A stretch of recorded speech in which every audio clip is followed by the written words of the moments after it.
You know, there's a lot of sneakers that I pick up that I genuinely like, but very few actually have me impressed. And these here definitely have impressed me. Let's get into this review of the Jordan 1 Women's Dusted Clays. What's going on, everybody? This is Lewis of the Way It Kicks channel. Today is Wednesday, March 13th. Hopefully you guys are having a great day out there. I am super excited to bring you this unboxing. I've heard so many great things about this sneaker, and really the pictures don't do them justice. To have these in hand really lets you know how great the quality is, and I'll be showing you that here when we get into the review. But before we get into it, please smash the like button for me. If you're new to my channel, thank you for tapping in.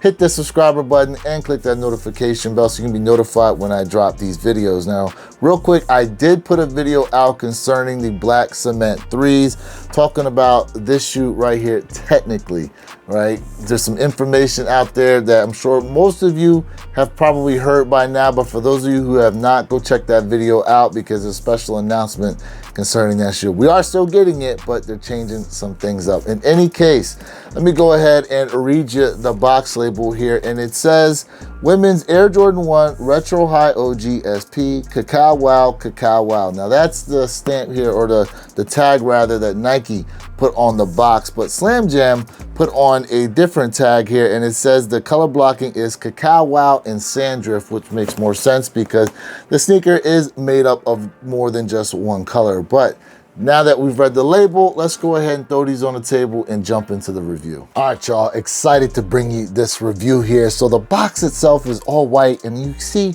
we got Nike in the swoosh there in gloss, which is kind of ghosted into the box itself. I think that's pretty dope. Now, usually with a lot of Jordan 1s, we've been getting boxes that are color blocked to match the sneaker themselves, but they kind of switch things up here. I'm not mad at it whatsoever. Very unique looking box. But here, when we pop open the lid, we do have this dust bag, and the materials on here are actually really nice. I'm not sure what they are, but on the inside, I believe this is a satin, because that's what it feels like and what it looks like. It's got that satin sheen to it, which, oh man. And the drawstrings here, they actually gave it some gold lace tips, which are pretty nice as well. But moving on, we're here for the sneakers. Now, they were individually wrapped in their own tissue paper, but I decided, let me spare you guys that look and bring you the sneakers live and direct. Now, first thing I'm going to show you here is you can kind of see there's two different sets of laces. There is an extra set of laces that come in this lace box. It's brown colored here. And real quick, just to show you, so that's what's in the right shoe versus the left shoe. Now, what's in the left shoe is what the sneakers come pre-laced with. And so I'll focus on that one first before we get into the right one. So here, again, pre-laced with the cream laces in there, and it's actually a match to the toe box area and to the side panels here, and it's also a match to the midsole. Now, taking a look, we do have this brown suede here in the mud guard area, which looks really nice. The tongue itself is a satin feel to it. You can see that sheen on there. I think that's really nice. So I know a lot of people were out there kind of complaining about the tongue, but I'm not mad at it whatsoever. Tongue tag there, you see it's Nike Air in cream, and it kind of blends in to the tongue tag as well. Inside of the sock liner, it's brown in there. As you can see, it's a satin looking kind of brown, but on the insole foot pad, it's orange, and then you got Nike Air written down there on the bottom in brown as well. Once again, I did say that the midsole is cream colored here, and then the outsole is this clay color, which is a match to the collar in the heel area. And taking a look at the Wings logo that's imprinted there into the heel area, I think that's actually a collar area. I'm sorry, guys.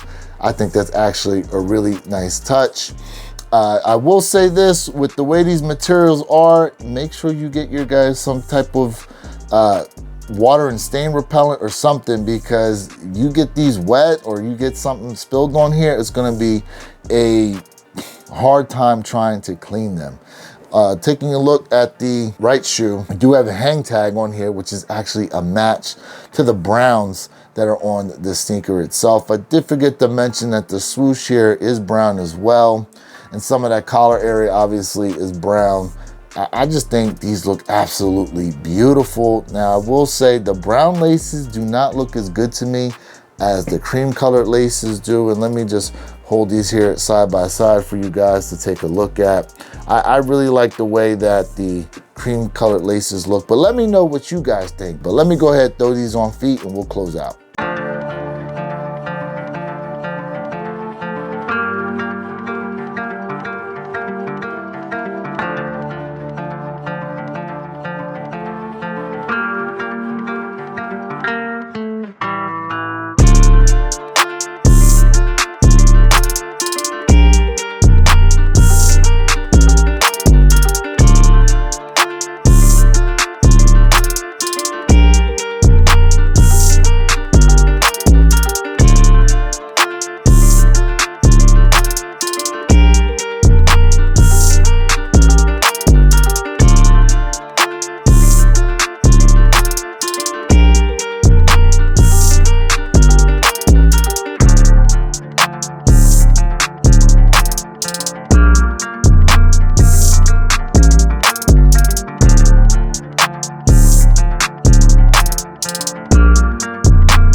So hopefully you've enjoyed the review I did here on the women's Jordan 1 Dusted Clays. I know that price point is a little steep, but listen, the quality on here makes it worth it in my opinion. In any case, I do want to let you guys know I have way more content coming for this month. So thank you for stopping through and checking out the video. Once again, smash the like button for me, guys. And if you've made it this far and this is the first time you've tapped in, think about hitting that subscriber button and clicking that notification bell. This is also the Wear Your Kicks channel, reminding you to be true, stay in the moment, and don't forget, every day's a great day to wear your kicks.